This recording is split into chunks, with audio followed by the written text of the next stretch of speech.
Olá, me chamo Danilo Vanduini, sou professor de artes na Escola Estadual Professor Daniel Gugel e convido a todos vocês para juntamente comigo ingressarem nessa viagem ao mundo das artes.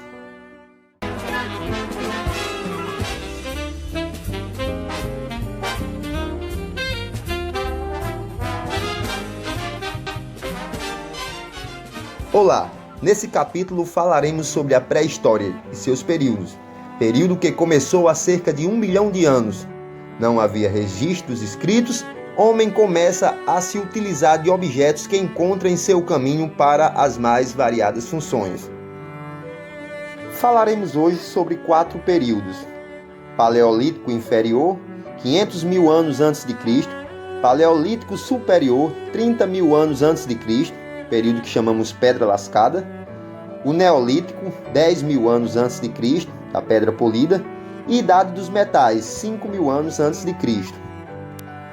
Começamos falando sobre o Paleolítico Superior, já com o aparecimento dos primeiros hominídeos. Hominídeos, para quem não sabe, é da família dos primatas e, segundo estudiosos, eram muito idênticos ao macaco. Nessa época também o homem era nômade. Eles viviam da caça, da pesca e se deslocavam para condições melhores de vida, então não tinham um ambiente fixo. Inicia-se também a confecção de instrumentos de pedra e pedra lascada, madeira, marfim e ossos para produção, e também o desenvolvimento da pintura e escultura. Observamos então as primeiras formas de expressões, traços nas paredes de argilas ou caverna e mãos em negativo. Na imagem vemos mão em negativo, onde ele colocava sua mão sobre a rocha e atirava materiais como carvão, barro, argila, sangue de animais, plantas e etc. E por falar em pintura, no período Paleolítico Superior, eles acreditavam ter o poder sobre o animal desde que representassem a sua imagem. Então eles pintavam aquele animal e acreditavam que ao pintar eles teriam um domínio sobre aquele animal. É aí que surge a arte naturalista, com a ideia de representação real do animal ou objeto. Já os animais mais temidos são representados com força e movimento. Observe a imagem. Já renas e cavalos, na pintura, são representados com leveza e fragilidade. Escultura, corpos femininos, fertilidade. Faremos uma viagem agora a aproximadamente 22 ou 25 mil anos antes de Cristo e falaremos da famosa escultura Vênus de Willendorf.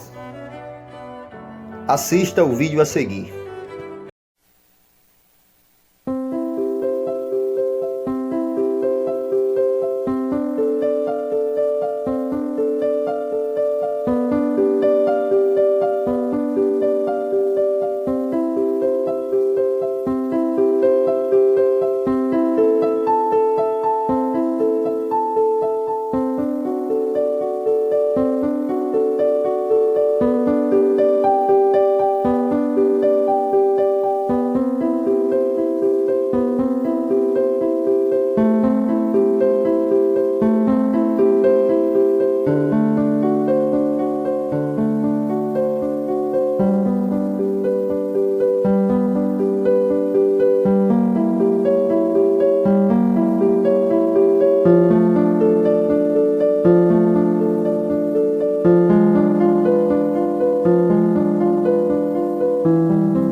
Período Neolítico.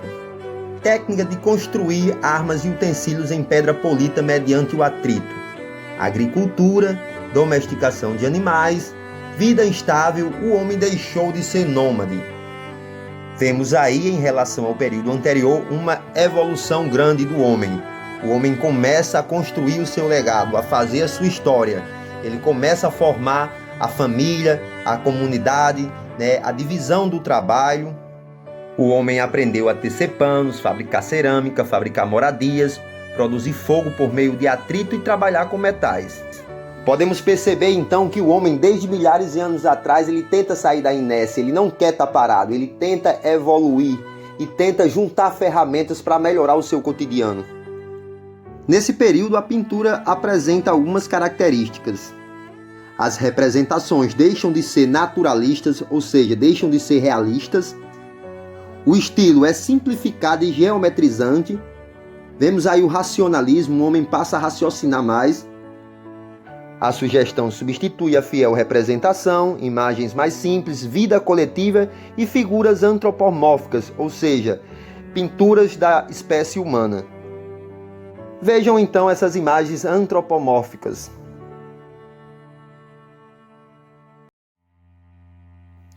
Cerâmica, preocupação com a beleza e utilidade. Vejam só essa cerâmica encontrada em Santarém, no Portugal. Como é perfeita. Vejam também os primeiros traços sobre arquitetura. Olha só que imagem bacana.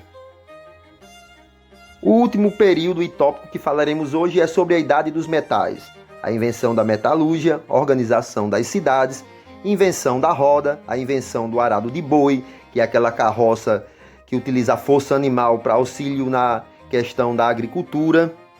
Também o surgimento da escrita, as primeiras esculturas e utensílios de metal, geometrização e abstração da forma. Ou seja, começa a implementação da geometria e da abstração das formas nos objetos, nos desenhos, nas pinturas e etc. Olha só essas peças de bronze encontradas em Pločnik, na Sérvia. No Brasil, há sítios arqueológicos em Parque Nacional da Serra da Capivara, em São Raimundo Nonato, no Piauí, Lagoa Santa e Vale do Peruaçu, em Minas Gerais, a Caverna da Pedra Pintada, em Monte Alegre, Pará, e destacam-se os motivos naturalistas, próprios do Paleolítico, e os motivos geométricos, próprios do Neolítico.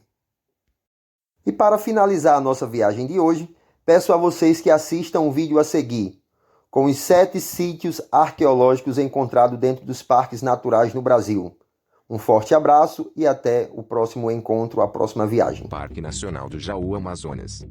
No coração da Amazônia brasileira, além de abrigar a natureza exuberante característica do bioma, o parque guarda sítios arqueológicos que exibem vestígios da história da ocupação humana na região. Parque Estadual da Cerca Grande, Minas Gerais. Localizado no município de Matozinhos, o parque é o único sítio arqueológico de Minas Gerais tombado pelo IPAM, Instituto do Patrimônio Histórico e Artístico Nacional, em nível nacional. A unidade de conservação está situada em uma região kárstica, isto é, caracterizada pela paisagem rochosa e esburacada com drenagem subterrânea, que é considerada não só o berço da arqueologia, mas também da paleontologia e espeleologia brasileira. Parque Nacional da Serra da Capivara, Piauí. Além de também ser tombado pelo IPAM, o Parque Nacional é reconhecido mundialmente como Patrimônio Mundial, Cultural e Natural pela Unesco, desde 1991. Localizado no sudeste do Piauí, preserva cerca de 400 sítios arqueológicos, a maioria deles com pinturas rupestres que remontam a um passado distante do homem. A unidade é um dos principais celeiros de pesquisas arqueológicas no Brasil e está aberta para visitação. Parque Nacional Cavernas do Peruaçu, Minas Gerais. O Parque Nacional Cavernas do Peruaçu, em Minas Gerais, é conhecido por suas amplas cavernas e grutas rodeadas pelo verde da Mata Atlântica. Mas é entre as galerias das cavernas que está outro patrimônio do parque, sua história. Dentro da unidade foram catalogados mais de 80 sítios arqueológicos e pinturas rupestres. O parque está aberto à visitação para quem quiser fazer um passeio pela natureza e pela pré-história brasileira. Monumento Natural Estadual da Lapa Vermelha, Minas Gerais. Aos olhos desavisados, o monumento natural pode parecer uma pequena e desimportante unidade de conservação, no universo de áreas protegidas mineiras. São apenas 34 hectares, localizados a cerca de 40 quilômetros de Belo Horizonte. Porém, foi na Gruta Lapa Vermelha que foi encontrada a Luzia, o fóssil humano mais antigo das Américas, com mais de 11 mil anos de idade. Antes disso, milhares de fósseis de animais extintos da época do Pleistoceno já haviam sido descobertos por lá. Parque Estadual da Pedra da Boca, Paraíba. O Parque Estadual da Pedra da Boca, na Paraíba, abriga um grande patrimônio geológico e histórico. O cenário exterior das formações rochosas já é suficiente para encantar os visitantes, mas, em montanha adentro, nas cavernas e gruta do parque, que estão os tesouros. Pinturas rupestres colorem as paredes de rocha com hieróglifos, conhecidos como tradição nordeste. Estes desenhos são atribuídos às tribos indígenas que viviam na região, pertencentes à nação dos Tapuia. Parque Nacional de Sete Cidades, Piauí. Localizado no Piauí, o Parque Nacional de Sete Cidades é outra unidade de conservação, que confirma o potencial arqueológico escondido na Caatinga brasileira. No parque já foram registrados mais de 40 sítios reconhecidos pelo IPAM, que guardam vestígios da pré-história brasileira, datados com mais de 190 milhões de anos. As pinturas rupestres e o cenário construído pelas formações rochosas do parque levam os visitantes a uma viagem pelo passado.